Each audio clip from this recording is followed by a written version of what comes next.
Agad-agad. Ano pita agad-agad sa adi pala no? Ubod.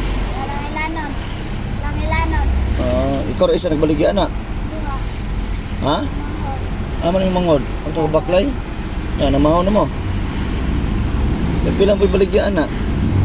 Dagko, 100. Ang gagmay, 50. Kadadlaw mo baligya. Kaya na. Aman yung papa ron, mama. Mabala na buwan ng bangko. Buhat og bangko. Nya, sa oras mo mamigikan pamaligya. Yun na, sa'yo ang medyo ato. Ha? Kanina, may diskon. Alas 5 mo sa sayo? Dito mo natabo. May market. Ano mo ba? Nya, matagay balon. Ay, nagkaon na nadahan dito rin. Napaniod ko, wala. Alas 5 sa kadlawon mo gipakaon. Pamahaw na regato ninyo. Pero kitagaan mo extra kwarta. Wala pod. Malinan mo. Pag mahalinan ra mo. Nag-eskwela ka wala? Ha? Eskwela ka? Next week pa man yung klase no. Nagampo ka sa Ginoo nga mahalinan ka karon. Sa may imong prayer nimo nga mahurot ng imong kuan. Amo ti mo igsuon. Ay gauna-una na. Wa pa mo na mahaw. Wala, may pumahaw. Paniud to na lang yung kuan.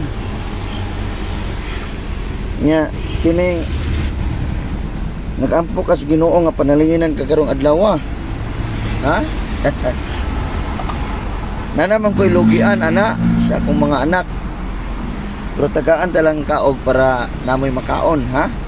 Karon maka paniudto mo. Ha? Ikaon yun si mamangod ha? Nga sige maglakaw-lakaw way makaon. Nya gutom biya kay magbaklay-baklay. Kining kaila ka ni Jesus dong. Kinsa man si Jesus? Ginoo. Kinsa man siya sa atong kinabuhi? Para sa imo, kinsa man siya sa imo? Ha? Wa ka kabalo no? Bago lang tanag Christmas. Unsay celebration sa mga tao sa Christmas? Kay naay na tao. Naay Jesus nga manluluwas. Mo na ila ang celebration. Pero actually tinuod man yun nga si Jesus na tao, no? So wala ta kabalo sa iyong orasa kung sa adlaw siya na tao.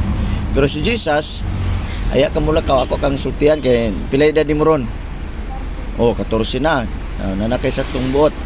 So aron nga maglakaw ka karon nga naa kay confident dahil ma-develop jud imong pagtuos Ginoo. Kaya ang Ginoo mo panalangin sa nato. Totoo ba kang Ginoo panalangin nato?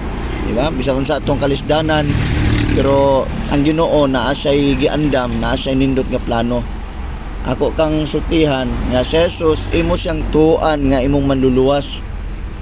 Amen. Mo gyud ay sekreto. Kay mingi kag manluluwas, meaning luwason kanya sa tanan. Dili lang kay sa sala. Bisan sa atong kalisdanan, kahimtang balatian, kinabuhi nga way kalinaw, gusto sa Ginoo luwason ta ana. So karon ang imong buhaton, mutuo ka ni Jesus nga imong manluluwas sa imong kinabuhi. Dili lang kay nakadungog lang ka ni Jesus, diha ra taman, Ginoo siya, dili ra diha.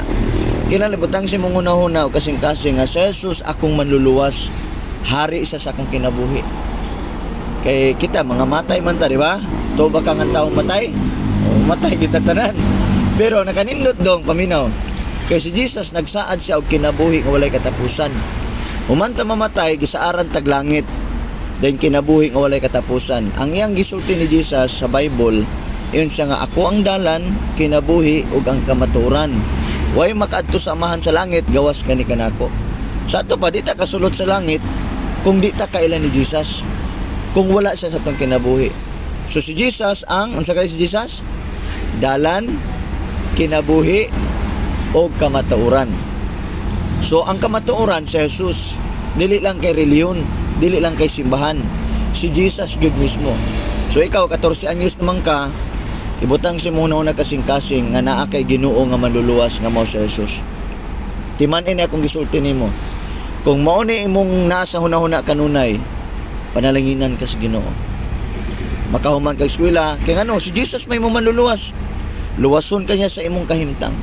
So kanay imong pagnegosyo, luwason ka sa Ginoo, tagaan kag mga kliyente, tagaan kag mga mupalit nimo. Da importante dili ta magbuhat og dautan, di ta mangawat, dili ta mobuhat og di mayong butang. Amen. Dayon tahuron nimong mamagpapa. Dayon labaw sa tanan magampo gyud ka permente.